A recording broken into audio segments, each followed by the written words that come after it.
All right, hey, how y'all doing? So it's Whitney Russell, the sound doctor. So let's get this started. Like I said, I've been doing sound for churches over about 20, 25 years. And I didn't ran through so many problems. And so I'm going to try to help y'all out with some of the things that I know. And basically the first thing that I can say, the most important thing is that the job of a sound man or sound woman, they ever call women sound women? Anyway, the most important thing is your job as a sound man is to fix problems. Setting up, that's just boom. But some people think that if you go and get somebody, pay somebody to come hook up your sound, you got the board and all that stuff, and they hook it up, and then you ain't got to worry about it no more. Don't work like that. Because sound is very funny. It's going to be different like every Sunday or every time you go and do something. It's always going to be different. So your main job is to try to fix problems. So I'm going to go through some of the problems that I've seen, and they're generally the same in a lot of churches, because churches generally don't have the money to have a professional sound guy. So, there's a lot of the problems are the same. All right, I got my stuff written down so I won't get to fumbling. All right, and it's just very simple. Let's start off talking about the microphones. All right, so the microphones, you have two different types of microphones. You got an omnidirectional microphone and a directional microphone. An omnidirectional microphone is the kind of microphone that basically will get all the sound all over. So this is a picture. This is one omnidirectional microphone, but sometimes they come just like these two. But the omnidirectional microphone is good for different things, but mostly people use a directional microphone. So let me talk about this directional microphone first. And this is very important for sound man. When you have a microphone like this, it's basically how this thing right here is. The sound is going to come right out of here like a finger. So the reason why it is you might have like 9 or 10 microphones. They're only going to capture the sound right in front. They do that so that you can have 9 different microphones and not bleed over. So when you have a microphone set up, it's not going to catch the sound of anything going on over here. If I'm playing anything, it's just going to catch the sound coming, but it's very strong signal, and it comes out right out there. So when you have singers, and this is the biggest thing you want to get your singers, is not to hold the microphone here, because what's happening, the laser, it's like a laser. So it's really not capturing the sound of your voice. It's not capturing your voice, it's capturing the sound of your voice, if that makes sense. So if you hold it like this, you're going to hear it, but it's capturing the sound of your voice, not your voice. When you do it like this, now it's capturing your voice. It's very important. So make sure all your singers, anybody, make sure that they know that, so that they're not here, not here, not here, not here, not here. That's very important. Boom. All right, microphones. It's very important to get a good microphone, especially the cordless microphones. So I'm going to tell you some do's and don'ts. Personally, I would not get any microphones that got on and off switches. Some microphones are good, but if you get a microphone with an on and off switch, it might not be a good microphone. So I would go for a microphone that ain't got no on and off switch. But some microphones, are good, got on and off switches too. Like this is an Audio Tech, which is good. It's got an on and off switch. But if you don't know anything about good microphones, don't get a microphone with an on and off switch. That's number one. Let's see. Let's talk about microphones as far as setting up. So the difference between I'm going to use this as my directional microphone, and this is my omnidirectional microphone. So most directional microphones used for singers, horns, because the horn going to be right there, and 90% people use these. Now, the omnidirectional microphones, which sometimes like that, sound you can get, it's coming from everywhere. But like I said, also some omnidirectional microphones are like this too. So let's talk about what you think an omnidirectional microphone would record. Sometimes people use omnidirectional microphones to record like a big choir. So if you got like a big choir and you could put two omni microphones in front of the choir, left and right, and you're going to get a good sound because it's capturing all of the sound. And so that's one way to use a omnidirectional microphone. Another way is miking the drums. Back in the day, I don't know if you listen to jazz, the best recordings was back in the day because they used to use an omnidirectional microphone, and they would just set the band up around the microphone and just set the microphone right there and record because it's the best way to record the room. So if you have the drums set up, and this is why they have the cage in the drums, so that if you use an omnidirectional microphone, you can record, put one microphone, drums, and it'll pretty much record those drums, at a good level. But you always want to put a microphone in the bass drum. But if you use this, now we're talking about mic and drums now. If you're going to use a directional microphone, then you have to make sure that, if you got a microphone trying to record the hi-hat, make sure it's facing the hi-hat, not up here, not up here. If whatever you're recording, make sure, remember, it's coming just like this. Boom. All right. So you can do it like that, but the best way is with a omnidirectional microphone. When you're recording, let's go to organ. So if you're recording the organ, which one of these microphones you think would be best for recording the organ? I'm gonna tell you, either one really. But the thing is the mic placement.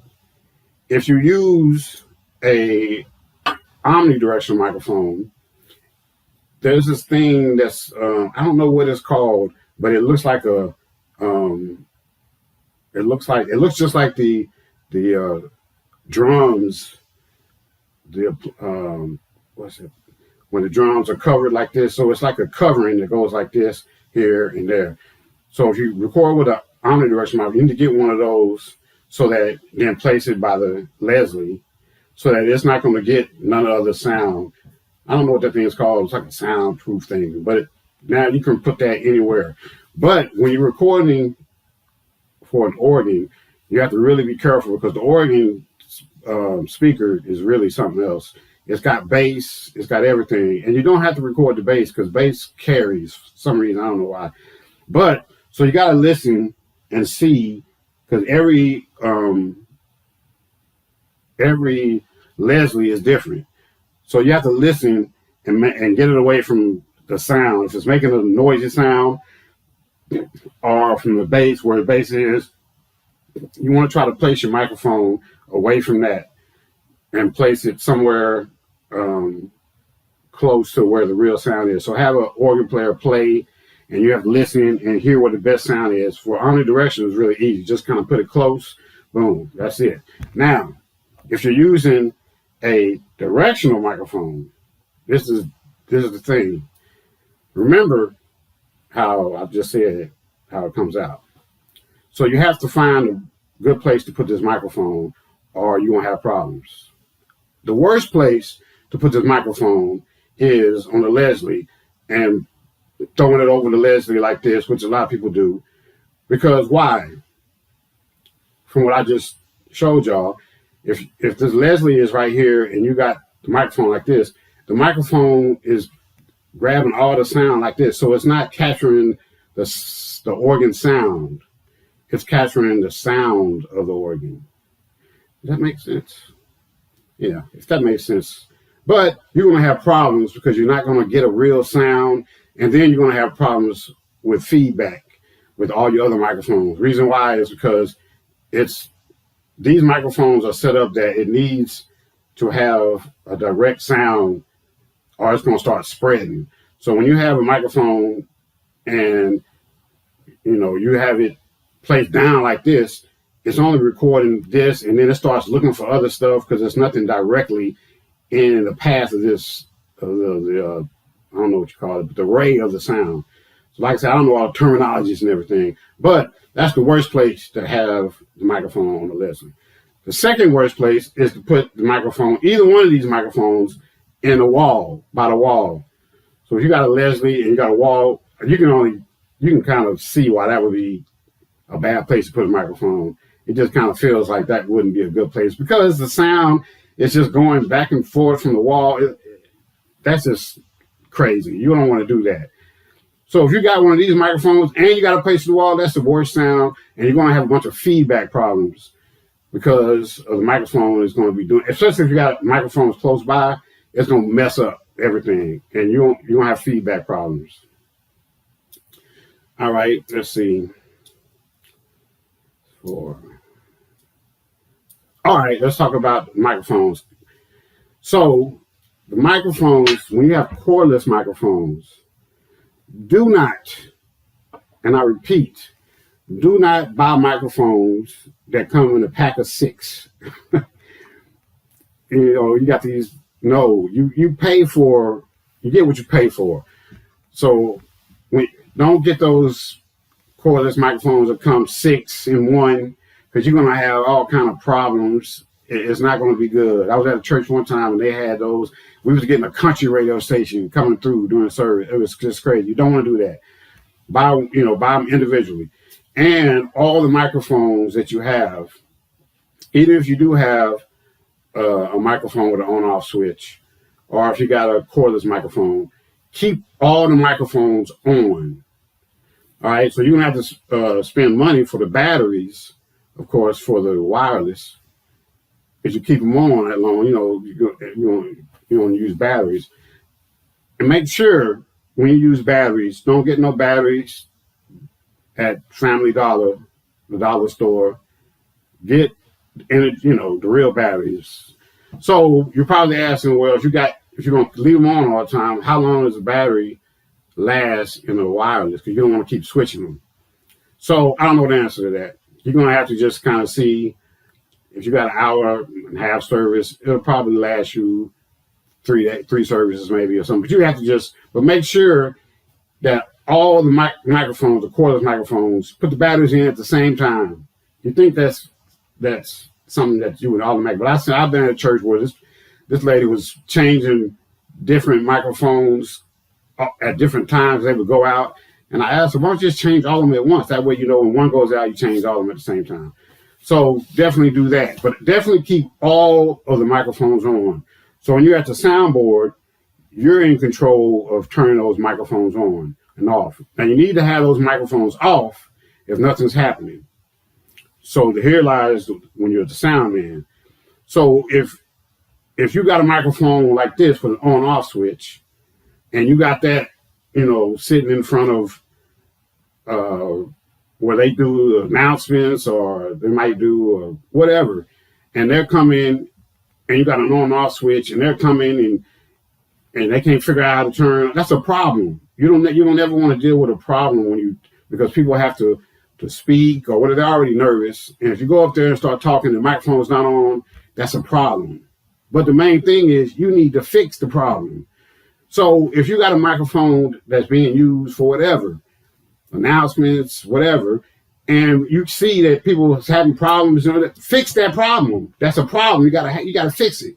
So in that case, how would you fix it? Number one, I would probably get this microphone away from there, give it to somebody else that knows how to use it, get a microphone on there that's on all the time, and you make sure when they come up, you unmute it. That's your job. That way you ain't got no problems. But you got to fix the problems. Don't let it keep going Sunday after Sunday and people coming up there and up.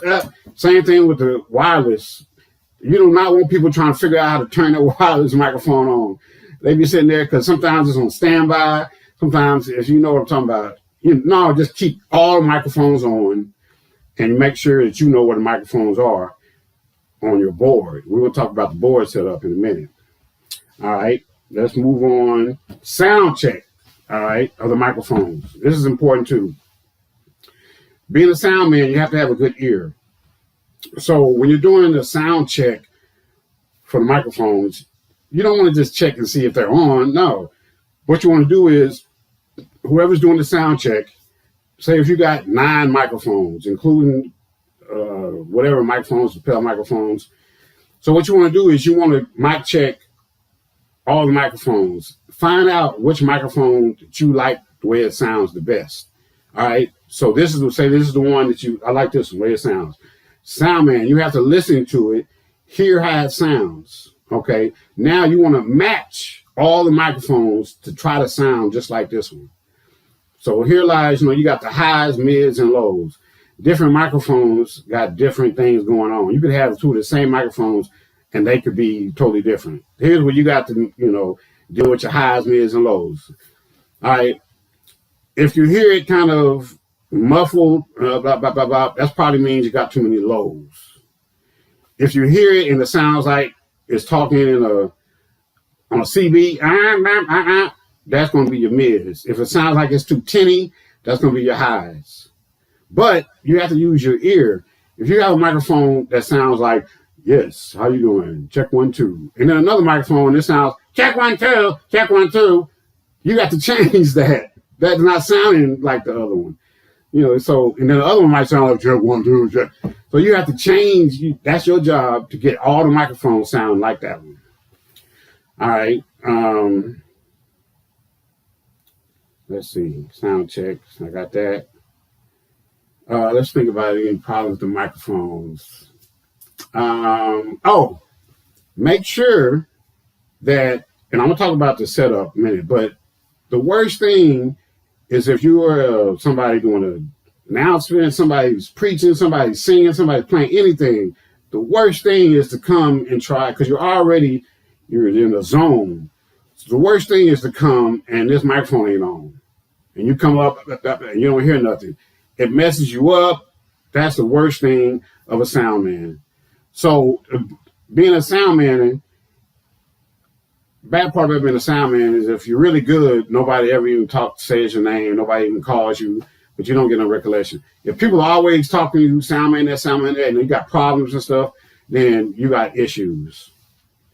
Feedback. I like the way the feedback sounds because it's like, problem. So you got a problem. When you have a problem with feedback, that's the main thing, you have to figure out where it's coming from. I'm going to go over that in the setup, which will come up. All right, it's coming up next. Board setup. All right, this is important. Now, when you have your board set up, you got to have a routine. It's very important in anything that you do, weightlifting, boxing, that you have a routine. Steph Curry that plays basketball, he has a routine that he does. The reason why you want to have a routine is because you get to getting better at it, and then it's just something that it just happens. You don't even think about it, and you get better at it. So the routine, you can have your own. I'm going to show you mine, and then if you like it, you can use it. So when I have my board, all right, so I like to have my rhythm section on the right side of my board. Say you might have a 8-channel board, 9-channel board, 10-channel board. Let me say this about a board. The size of it don't matter. All the boards, it's got one channel, right? All the channels are the same. So just look at that one channel, figure it out. You got the aux, mids, highs, lows, all that. Figure it out. And the rest of the board is exactly like that one channel.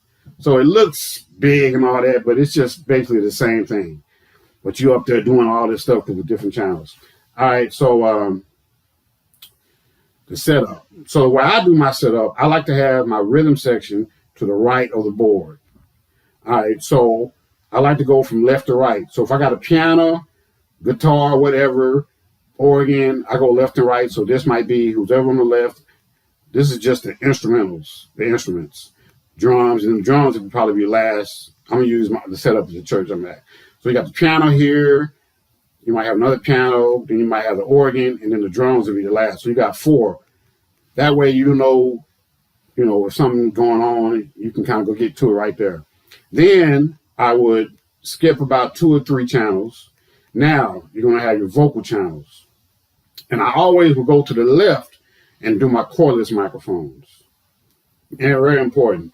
Say you got 3 cordless microphones. You go 1, 2, 3, and then you go left to right. Make sure all the microphones are in order, left to right, up front, over there. So that way you'll know kind of where the microphones are. And once you get that set up, you'll get used to where the microphones are, so that when someone comes up and someone's starting to preach, talking to the preacher, you know exactly where it is. The drums, you can't hear it, boom, boom. You know where it is, so it makes it, and then you can change. It just makes it very important. So the cordless microphones, of course, they get switched and all that stuff. So it's important to have color codes on your cordless microphones. Try to make it something that you can see, bright red, yellow, and then match them up.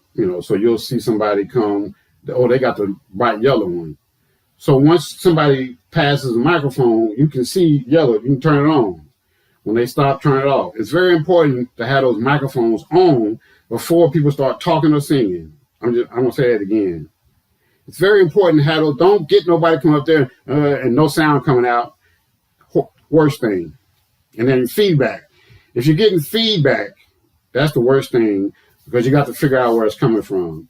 If you're experienced, you don't even have to be around the board. You can hear where the feedback is coming from, because you can kind of hear. Most of the feedback comes from your highs, but you can kind of hear. The better you get, you can hear where the feedback is coming from. So if you're at the board, you can also tell where the feedback is coming from. They have the little meters that go, red, yellow, green, I think they are, but all the meters. So all the meters and everything should look like a nice little fire, kind of like that. If you got one thing popping up like that, that's probably where your problem is, your feedback. If you can't figure out where the feedback is, start turning the highs down until you figure out where that feedback is coming from. The feedback but that's an issue that you got to deal with. All right, now let's talk about speakers. Very important. Please do not go and get some bad speakers, because speakers and microphones are the same thing. You can't get speakers and microphones from Walmart. But, right now speakers are pretty inexpensive. You can buy a speaker. Back in the day, we used to have Radio Shack. Y'all remember the Radio Shack? Those were the worst speakers and microphones that they sold at the Radio Shack. They were cheap, but they was just horrible. And I go to a church and they had those Radio Shack. I'd be like, oh man. And another thing, real quick on the microphones: do never buy a microphone that's got the cord attached to it. Comes in a one. Horrible. Trash. All right. So the speakers. So, you want to get a good speaker. And it doesn't have to be that expensive, but the speaker has to be good for what it's used. If you blow out a speaker, that's on the sound man's fault. I never blow out a speaker because I know how not to blow out a speaker. Speakers are very funny because, each speaker has got its own qualities. One could be loud, one could be not. But you can hear. I can't explain to you this part, but I can hear when a speaker is about to blow. I'll try to explain it. So if you got a sound, and let's just use the bass, boom, boom, boom, boom, and it's nice and boom, boom. And when you hear that bass going boom, boom, you're about to blow the speaker. So anytime you hear the sound change a little bit, you're about to blow the speaker. But it gives you enough time. You're not gonna blow it right off the bat. But if you don't change it at that point, turn it down, you're gonna blow the speaker. You don't want no blown speakers. All right, so now your speakers. It's very good to have speakers, monitors and speakers, and you have your left and right main speakers. And it's very good to have subwoofer. One sub. You don't need one sub. Subs, bass always carries. So if you got a subwoofer, it's going to make your sound 10 times better. I don't know if you ever been to a movie theater or you got a surround sound system, that Bose thing that comes to that one bar. The subwoofer, it just makes everything full. It sounds good. But do not understand, you cannot use a speaker that's not a subwoofer speaker for subs. Understand that. You got to use a subwoofer speaker.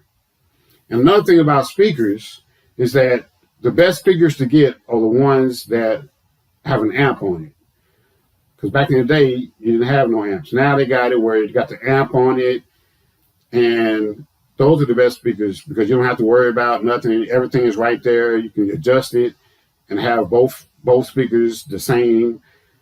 But please don't have a speaker that you think is amplified and it's not, because ain't nothing gonna come out that speaker. If you got a speaker that doesn't have an amp, and the way you can tell it has an amp, it generally on the back, you'll see the amp. So if you look at a speaker and it doesn't have one of those amps on it, you got to put an amp to those speakers. You're not getting anything out them speakers. There's no sound coming out them speakers. It doesn't have an amp to run those speakers. So you can have speakers set up, and if it ain't got an amp to run them, ain't nothing coming out them speakers. All right, anything else on speakers? Subs. All right, so the last thing is your setup.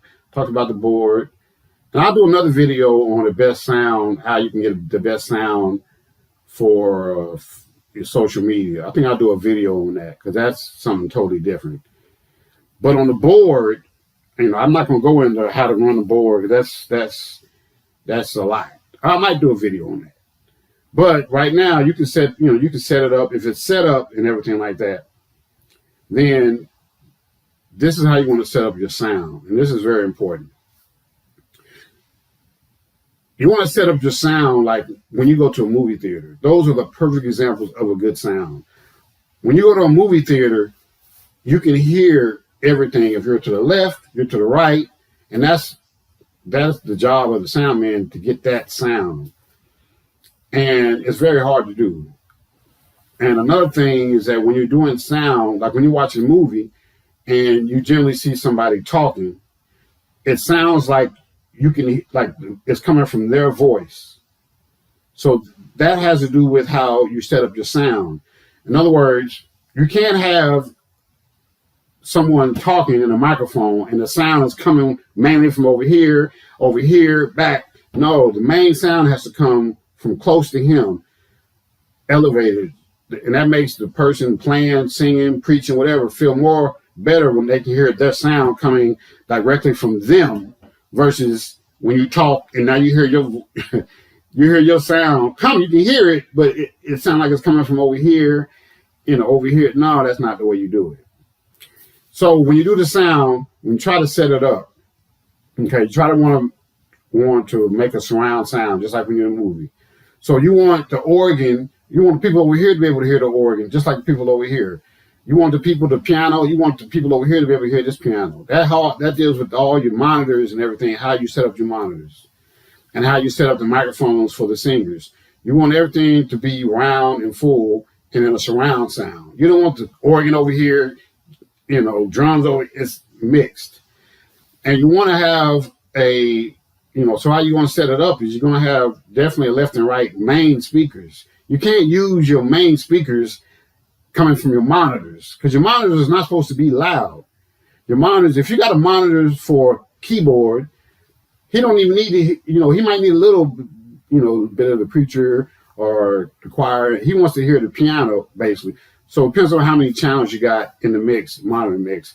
That's all advanced. But you have to make sure that you got the main sound coming from left and right on stage. And then the monitors are all going to be part of that sound to make it more big. So the sound should always come from the stage. People tend to get that twisted a lot.